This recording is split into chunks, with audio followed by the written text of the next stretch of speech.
Which edge rusher sits atop the 2024 draft stack? Is it about the floor or the ceiling? You are Locked On Falcons, your daily Atlanta Falcons podcast. Part of the Locked On Podcast Network, your team every day.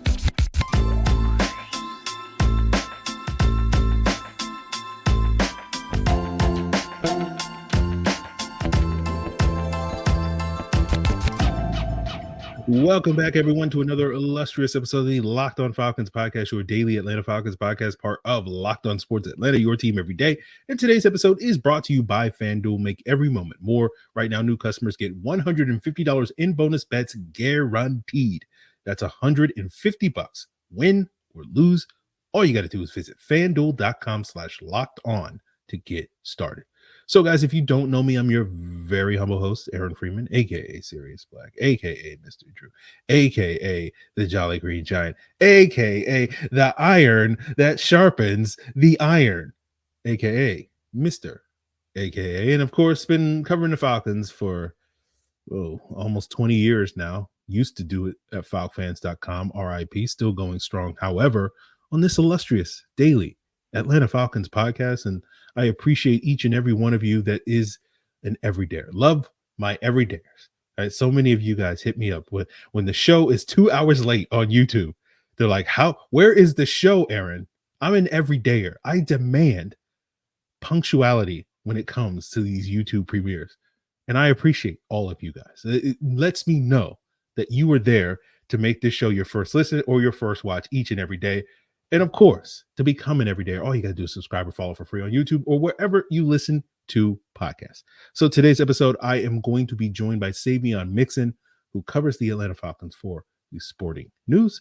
Saivion was on the podcast last year talking about certain wide receiver prospects as well as other positions of needs in the lead up to the draft. And so I figured, hey, let's run it back one more time. So we'll talk about edge rushers, we'll talk about quarterbacks, we'll talk about wide receivers. So without further ado, let's jump into that conversation with Saivion Mixson of the Sporting News right now.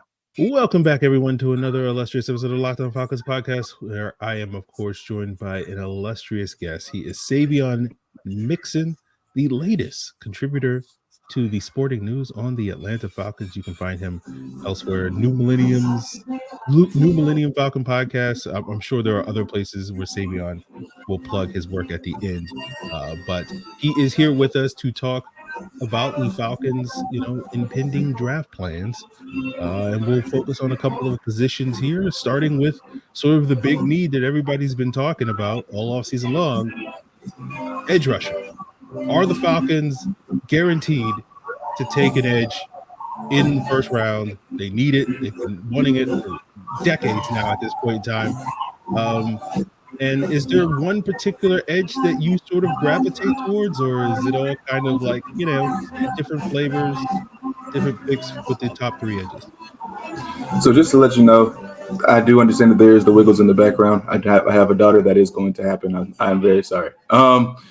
But for us, for Atlanta, I got to go to Dallas Turner. And I know that sounds chalk. I know everybody's saying Dallas Turner to Atlanta. That's like the trendy pick to have. But I mean, it's because it's the best fit, in my opinion. I mean, he's a versatile weapon. He can drop in coverage if necessary. And I feel like people are kind of underselling that because it's, if you get an edge rusher, you want an edge rusher. You want somebody to go after the quarterback. But when you have a race that's as tight as it is with these three, it's these little things like whether you can drop in coverage, whether you can get it at the to the quarterback, whether your ceiling is high, that'll kind of put you over, that'll put you over the top. And I think that Turner has those things. Okay. Well, do you feel like it's if Turner's sort of the top guy, how close is it to you with the other two guys, which is Jared Verse, Florida State, Latu of UCLA? Is there another guy in the mix? We haven't spent really any time on this podcast talking about Chop Robinson of Penn State, but right, who seems to be sort of the consensus edge forward in this class. But, how close is it to you between Dallas Turner and some of these other guys? So it's neck and neck for me because I love all three. Jared Verse is, of course, he's an FSU guy. He's an absolute beast. Like he has the strength. He has the strength or the speeds of power that you look for in an edge rusher. he has a little bit of bend to him, not as much as, of course, Verse or Latu. But, it's just and Latu is just I don't want to call him the safe pick because, of course, the medicals are there and, everything is, up in the air when it comes to that. But as far as like how far away each of them are, I mean, it's not far at all. I mean, it's pretty much neck and neck for me. Okay. Mm-hmm. Last question before we move on. Any chance the Falcons throw a curveball and don't take that edge in round one? The only way that I could see it. Famous last words. Exactly. Of course. I say all this and then we get Olu Fashanu. The only way that I could see it is us going after one of the big three receivers that just happened to fall. Which, if it going like everybody's saying it's going, if there's four receivers there's four quarterbacks and there's three receivers there, and Tennessee needs a tackle, all of a sudden it gets really interesting at 8. So, in that scenario, I'm curious. Do you have a high enough opinion on those wide receivers to stick and pick at 8 and take the third guy, or do you say, "Hey, a superstar is available. Does anybody want to come up for him in the Falcons trade back?" I'm just curious where you lean on that. I'm 100% open for business as soon as Rome Odunze hits 8. I'm immediately on the phones like, wow, that's crazy. There's this, like you said, there's this superstar that's just waiting for someone to pick him. Like, I'm trying to think like who would be on the phone. Like, you would almost want to get Chicago to try to be like, hey, I mean, if you want your guy, I mean, we need him. We could use him up here, or the Jets is another team that I think might be interested in coming up. Right, the Jets. I could see that. I'm trying to think of anybody else on the teams that could possibly look to do it, but I know that the Jets, they're looking for any type of impact starter when it comes to offense. So, I would definitely be up for business, but I also would not be against us picking him either, and that is something that nobody wants to hear. After we've gone offensive playmaker 3 straight years. Yeah. But I'm just not against it. Like, I completely understand. Yeah. I'm like, I really like these 3 guys, and like I know it's the wrong pick, but at the same time, it's the right pick at the same time. Like, once you see these guys get on the field and what the impact that they have on the offense, it's like, like, we're not gonna be able to stop anybody, like, but maybe we can outscore. Yeah. We will score. So we're going to continue this conversation here with Saivion. We'll talk more about, the guys who may be throwing the ball to some of these weapons that the Falcons have. And, we'll get into the conversation over whether or not the Falcons have to take a quarterback in this year's draft as we continue today's Locked On Falcons. So, guys, it is playoff time in the NBA and NHL, and baseball's in full swing. And FanDuel is the place to bet on every game. And right now, new customers get $150 in bonus bets guaranteed. That's $150, win or lose. Bet on everything from slap shots to home runs to slam dunks, all on an app that's safe, secure, and super easy to use. And even, beyond slap shots, home runs, and dunks, right? There's NFL draft bets, right? We love the NFL draft props. Of course, this time of year, right? And a couple of weeks ago when I was plugging FanDuel, I was like, Latu, 10-1 odds. Well, guess what? It's changed, guys, right? Dallas Turner then was the overwhelming favorite. Well, he's still the favorite, but Verse, Latu, Quinyon Mitchell are gaining ground. This is why I keep telling you guys, you got to sign up at FanDuel right now so you can take advantage of the best odds for the 8th overall selection. So what are you waiting for? Go visit FanDuel.com/lockedon and make your first bet an automatic win. FanDuel is America's #1 sportsbook. So, guys, want to plug the Locked On Sports Today 24/7 streaming channel for free on YouTube, as well as your free Amazon Fire TV channels app to get you the biggest stories across all the leagues. And if you're looking for, the biggest stories for your local team here in the state of Georgia, of course, check out Locked On Sports Atlanta, also free and available on YouTube and Amazon Fire TV channels app.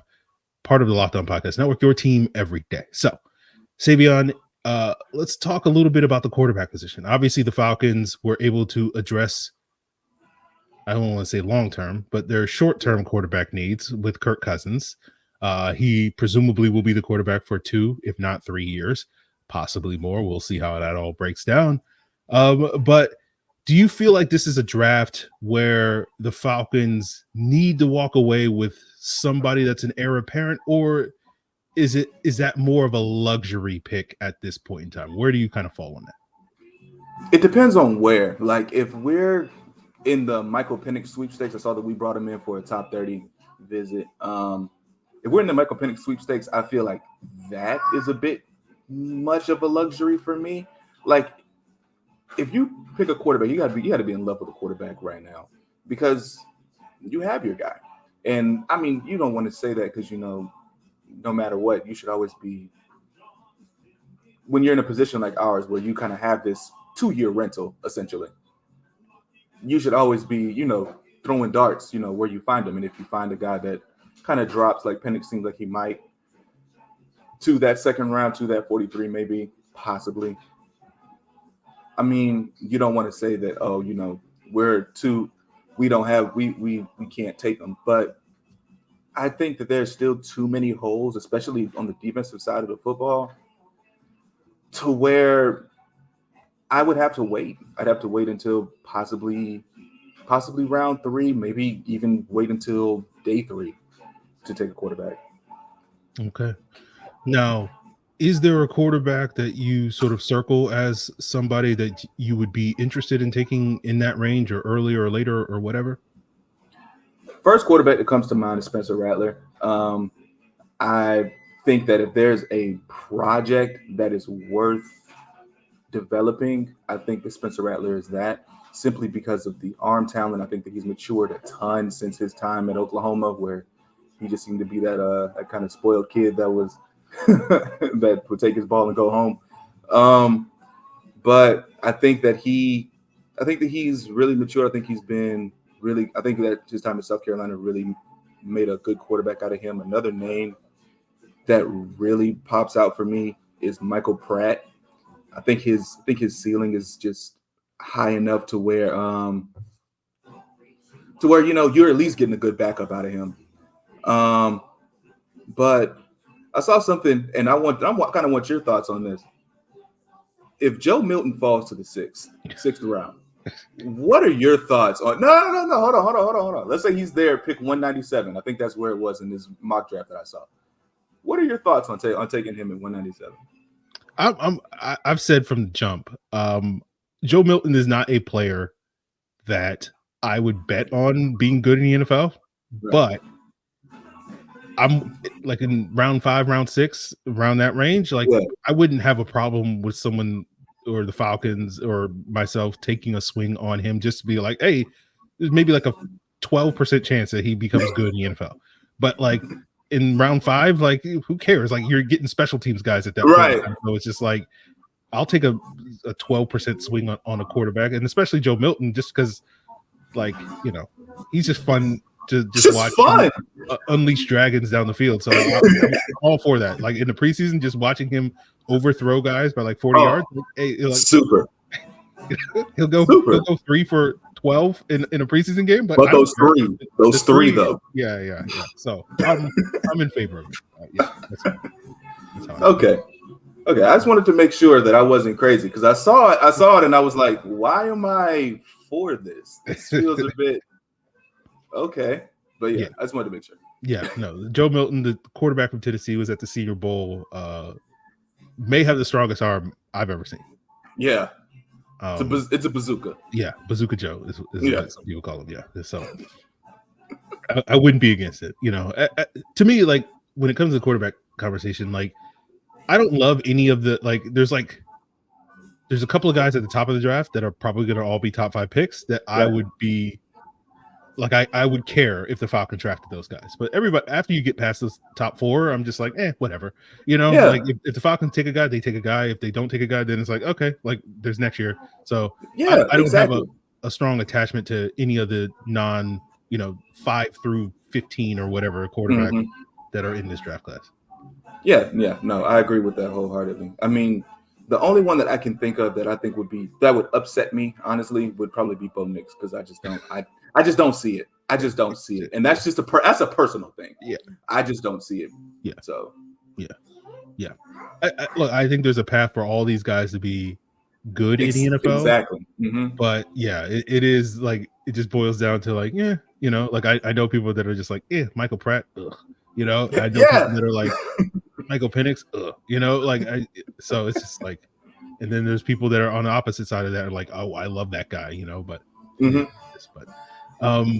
know, we're talking about quarterbacks, who's going to be catching the ball from them. And while quarterback may not necessarily 100% be in the Falcons draft plans, I would hope that wide receiver is in their draft plans. Whether it's at 8, okay, that's a different conversation. But at some point, day 2, day 3 of the draft, they got to get another weapon in here. And we'll talk about some of the guys that Saivion likes as we wrap up today's Locked On Falcons.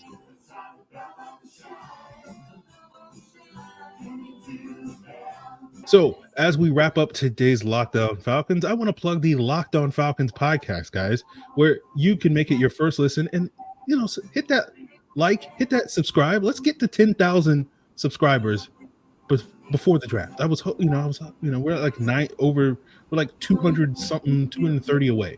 So, you know, for all of you people watching, hit that subscribe button and let's get to before the draft. Let's talk about wide receivers. And you know, this is a deep wide receiver class. We've already sort of mentioned the 3 at the top. And assuming that the Falcons don't do the crazy thing and take another offensive skill position player in the top 10, who are some of the guys that you look at as day 2 options, maybe even day 3 options that you really like? I know you were on this podcast last year preaching the good word of Jonathan Mingo. I was. You were able to drive up his draft stock. I sure did. The Panthers would take him, and he did absolutely nothing. The Panthers, Saivion Mixson, I said it here first, single-handedly tanked the Panthers' 2023 season. So I appreciate you, Saivion. All Falcon fans appreciate you. Maybe some people in North Carolina do not appreciate you, though. And it's funny because that's where I actually live right now. So, you know, I'm sure that the angry mob that you hear outside, that's because of Jonathan Mingo. So yeah, absolutely. You know, so let's talk about some players that actually could be Falcons as opposed to future Panthers. Who are maybe some of the wide receivers that you like in this year's draft? So the first one that comes to mind is Ja'Lynn Polk. Ja'Lynn Polk, I don't want to call him a Dunze light, but he kind of is. I mean, I feel like he can win at all 3 levels, just not at the same rate as a Dunze. But I think he's still like a great he's able to work in space. He's able to find the space within zones and stuff like that. I think that he would be a worthwhile selection. Ricky Pearsall is kind of a name that I've been kind of going in and out on. I mean, he can work outside, but you know, he's just a solid football player. He's just a really good football player. And so as a Florida State fan, it pains me to give any credence to a Florida Gator, but that guy is just, I mean, he's just a really good receiver. I think that he will be a solid contributor day 1. Actually, I have a question for you. I have a question mark on Jermaine Burton. What do you think about him coming in? I haven't watched a ton of Burton. I've seen the flashes that make me intrigued by him. Right. You know, I've just not watched that much Alabama offense this year because it's a weird year for Alabama in terms of like, there's, you know, it's like JC Latham and like who else is like a prospect that is worth watching. So I have not watched as much Alabama offense as I will, but what I have watched, I like the tools, but you hear all this like background stuff on him, and like given, you know, anytime Terry Fontenot does an interview, he says the word makeup like 15 times in that interview. Like I'm like, I don't know if it's worth my time to even take a deeper dive on Jermaine. Solid point. Another name who got really big in draft circles, Javon Baker from UCF. I definitely fell into that trap. The guy has arrogant hands, man, and you can't. I mean, you can't go against that. He can win on the outside. Doesn't separate very well, but he's just a ball winner, and he's got really good releases, able to get open off those releases, a good route runner, but he just lacks the elite separation that you would need or that you would want. I'm kind of wondering where Jamari Thrash is now. I mean, with the Ray Ray McCloud and Rondale Moore signings, I feel like we're kind of bringing back on Jamari Thrash, but I still wonder if he's a part of the conversation. And let me see. Oh, my favorite one, Xavier Legette. I can't believe I forgot. Yeah, that's my guy. Okay. I know that everybody wants to invite the DK kind of comps to it, and I don't want to do that per se, but I mean he is a yak monster because of his speed. I think you have to kind of, I don't want to say teach him how to be an NFL receiver, but I think that there are just so many tools there. I mean, you can't teach that kind of blend of size and speed. So those are my guys. Okay. Yeah. You different skill sets there. Legette's more that X, Polk is more that Z, Ricky Pearsall is more that slot guy. Some of the other guys fit in different archetypes. I'm curious, is it one sort of role that you envision for the Falcons to select a receiver, or do you figure kind of that like, well, with Zach Robinson you can do different things, right? You'll figure it out. You'll mix and match because Mooney can play outside, he can play inside. Drake London can play outside, he can play inside. Is that kind of your approach to it? Just get a good weapon and we'll figure it out later, or is there a specific skill set that you're looking for with these guys? I would rather just get the big X on the outside, but I do have faith in Zach Robinson to say, listen, these are our best 5 guys, and we're going to find a way to get them on the field. And these are our best 5 pass catchers, our best 5 playmakers. Get them on the field, whether that's in a condensed set, whether that's spreading them out. I believe that he will be able to get the most out of them. So I am kind of giving a little bit of credence to Robinson before he calls his first play. So yeah, I am, but at the same time, I do think that maybe it is more necessary for us to get that big ball winner at the X position on the outside more than anything else. Okay. I think that's fair. We'll see what the Falcons do. A lot of names to parse through there. Appreciate you, Saivion, for coming on and sharing your insights into these edge rushers, the quarterbacks and wide receivers. But let the people know, what are you up to nowadays? What type of content you have coming their way between now and the draft? Yep. I am starting my rollover at Sporting News. I am over the Atlanta Falcons part of the Sporting News. You can find all of my content right now at Mixon_NFL. It is underneath down there. And you can also find me talking and or spouting nonsense at the New Millennium Falcons podcast. A ton of nonsense. At NM Falcons on Twitter and or X, but I will call it Twitter because Mama named Twitter. I'll call him Twitter. There you go. Well, guys, I appreciate Saivion once again. I look forward to your post-draft musings to see would the Falcons do something completely off the wall and sort of how we have to react to it, because it happens every single time. Every single time. So appreciate Saivion for joining us on today's episode. Always enjoy our conversations. And of course, if you want to keep the conversation going in terms of who are the top edge rushers in this draft class, might as well become a Locked On Falcons insider, right? And you can join at the link in the description below. That basically, allows you. It's basically like having my phone number in your phone, and you can basically text me all your Falcons or non-Falcons questions, or whatever. Like what are you sipping on for Cinco de Mayo? We can have that conversation if you're a Locked On Falcons insider. But I know most of you guys are signing up for the draft content, and right now you can get my Latu breakdown, 30 minutes looking at his film and the pros, the cons. This week, my plan is to do a Dallas Turner film breakdown, talk about some of the pros and cons. And next week, we'll probably wind up doing Jared Verse. And for me right now, I don't necessarily I'm leaning towards Dallas Turner as the top edge rusher in this draft class, but I honestly, I'm trying to keep an open mind, and that may not be determined until, a week from now or more after I've done the Jared Verse breakdown. And the reason for that, guys, is typically in the elite pre-draft process, my goal is to know a little bit about a lot of players, not necessarily to go deep on individual players so that I can, here's my top 5 rankings or top 10 rankings at various positions or anything like that. I just want to have a more general sense of the draft class and, what player skill sets are and sort of just a first impression type of analysis. So that's part of the reason why even this late in the process, I don't know who my edge one is. I think it's Dallas Turner, but it could be Jared Verse. It's probably not going to be Latu for the reasons I've stated on the podcast over the last week or two. But, I know there are other people that have differing opinions. That's fine. If you like Latu more than you like Dallas, okay, cool, whatever.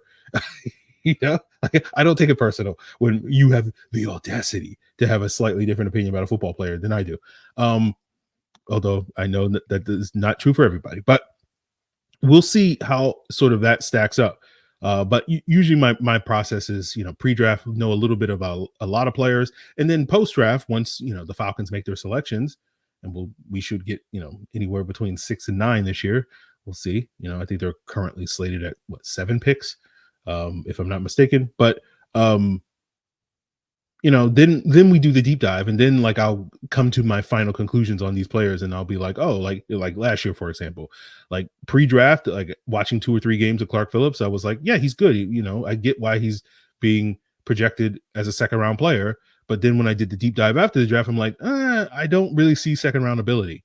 I see more 4th round ability. And so, calling Clark Phillips the steal of last year's draft, which is what we did immediately after the draft, didn't really hold up to me, after, more scrutiny or whatever. And so that's generally my impression. So that's what I want to say. But all that to say, come become a Locked On Falcons insider. You can get all of this insight by hitting that link in the description below at joinsubtext.com/LockedOnFalcons. And not only do you get access to my film breakdowns, my pre and post-draft breakdowns, you get my all 22 reviews. We've done, we're going to do the pass rushers. We've done the top trio of wide receivers and what makes those guys so great. We've done the 5 of the top quarterbacks, including Michael Penix Jr. of Washington. In those 4 other guys at the top of the draft class. For those of you that don't know who I was referring to, that's Caleb Williams of USC, Drake May of North Carolina, Jaden Daniels of LSU, and of course, JJ McCarthy of the national champion Michigan Wolverines. So check that out, of course. And if you join, you'll get 14 days free trial. And then it's $4.99 a month. So you can get the Latu breakdown right now if you join today, and then the Dallas Turner for free. And if you like both of those, you can hang out for, a couple more days and pay, or you can cancel. No sweat, guys, I need my bills. No, I'm kidding. But yeah, just come on, join it if you want. It's whatever. I'm not going to say I don't care. I do care. Give me that $4.99 a month, but it's no big deal. So you can join it now, check it out, and then wait until the season and get the extended all 22 reviews. So I'm done rambling at the end of today's episode. Trying to plug, become a Locked On Falcons insider at the link in the description below at joinsubtext.com/LockedOnFalcons. Make sure you subscribe so we can get to 10,000 followers before the draft. All that and more, guys. That's going to do it for us here. Tomorrow, for your first listen, we'll probably be talking about other things. Hopefully, we might have some insight from Locked On Cardinals and Locked On Commanders on some of the new free agents that the Falcons have picked up. So that may be in store for you on tomorrow's episode as well. So that's going to do it for us here as your first listen. Check out Locked On Sports Today, Locked On Sports Atlanta as your second listens. It's all part of Locked On Podcast Network, your team every day.